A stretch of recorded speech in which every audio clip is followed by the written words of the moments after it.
Hello, everybody. Scott Golden here with the Pro Wrestling Logic YouTube channel. Welcome to those of you who are new. Welcome back to those of you seasoned veterans of what we're doing around here. What we do around here is we bring about pro wrestling from both modern day and the old school stuff, which is where my love and passion truly is. But in any event, the old school stuff doesn't appeal to everybody, so we try to get to everybody here. We continue our world class championship wrestling sojourn, and we are on the 24th of July for 1982.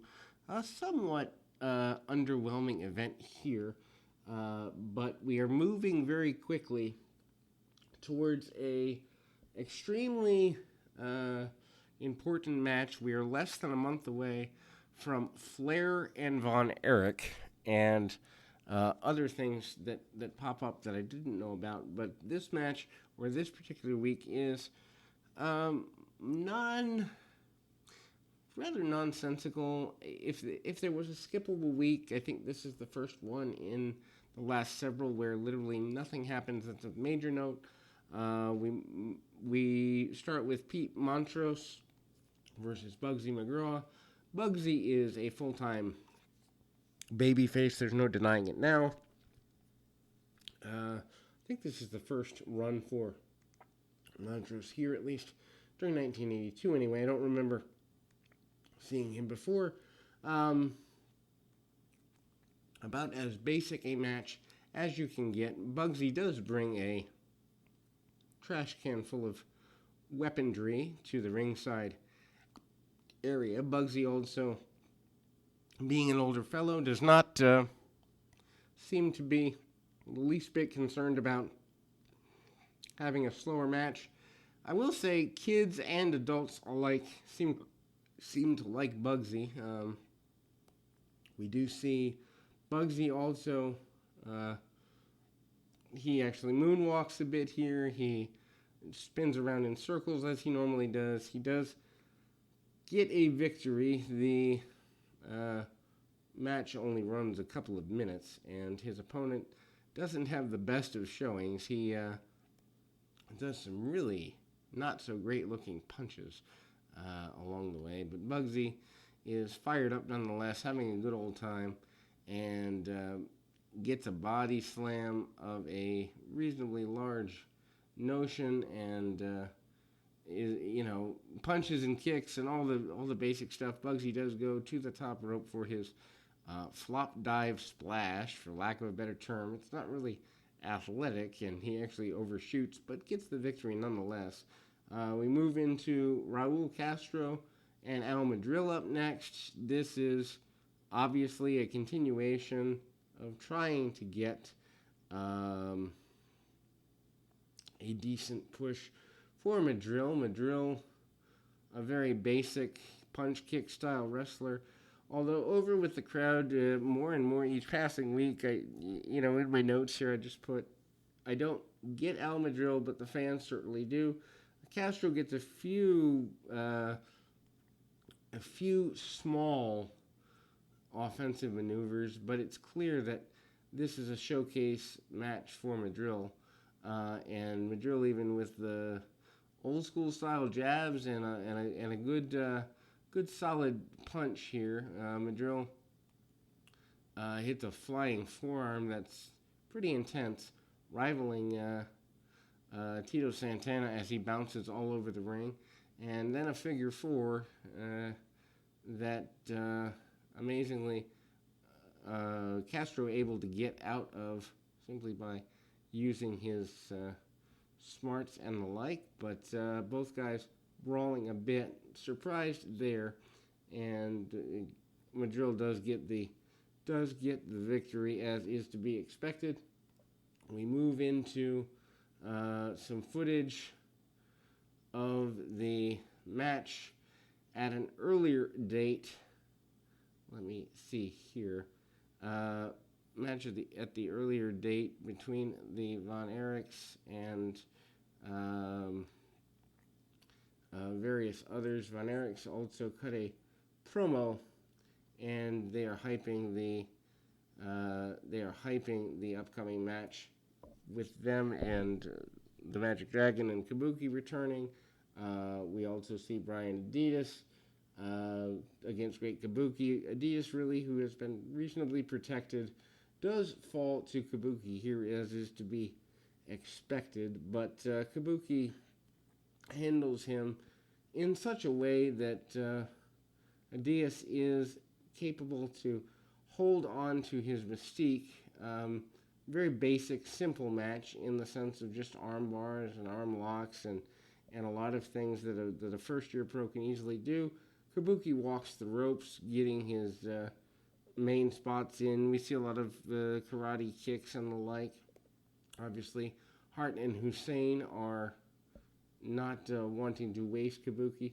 One of the few times we see Hart at ringside. Hart is rather jump round kick as well.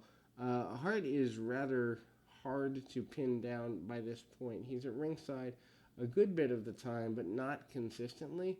And so it's interesting who has more power, Hussein or Hart, and I think that will bear itself out maybe between now and the end of the year, would be my guess. But we see a post-match run-in by a gorilla after Kabuki gets a win. Obviously, the gorilla is, of course, Bugsy McGraw, who had said earlier in the program that he had a surprise for everybody and that they should keep watching. Kabuki runs away, much like Kamala did, the late Kamala. Ran away from the Undertaker's casket. If you remember that story, that's what Kabuki does here from a man in a gorilla suit. We move to a workout session with the great Kabuki and the Magic Dragon. That workout session, relatively simple in format. We see them utilize a good number of, basic fighting stances. We see them also highlight the size, the nunchucks. It's almost like a martial arts demonstration to put the Kabuki and the Magic Dragon over as real threats. Martial arts being such a big thing at the time, we see some judo throws, some kicks.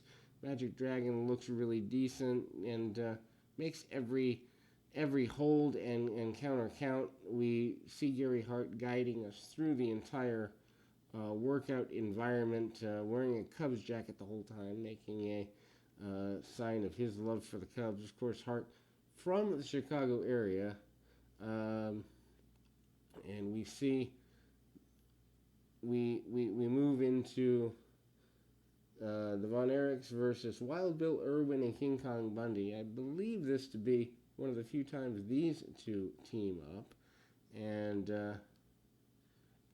Irwin still your Texas champion here by this point. David and Kerry, I believe, are your Von Erichs of the week. David, of course, having been in Florida for quite a while and being a standout in Florida for a bit, but David's return always celebrated well. Match is in control of the heels for the vast majority, although David shining a bit more than Kerry and Kevin ever do. By this point, King Kong Bundy adorning the black singlet and the shaved head finally. It's interesting to see Bundy with hair, but much more logical and regular to see him without it. He hits the splash in the corner, the big avalanche one time, misses the second time. Tag off to Kerry.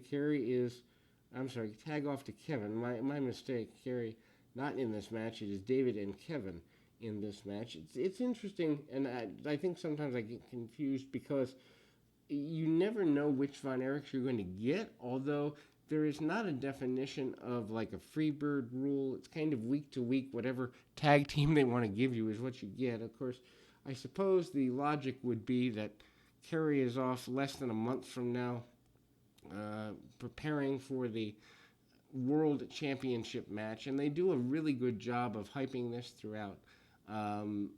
There is a false hope spot the heels take back over when David misses a drop kick by 10,000 miles, and Bill Irwin takes back over.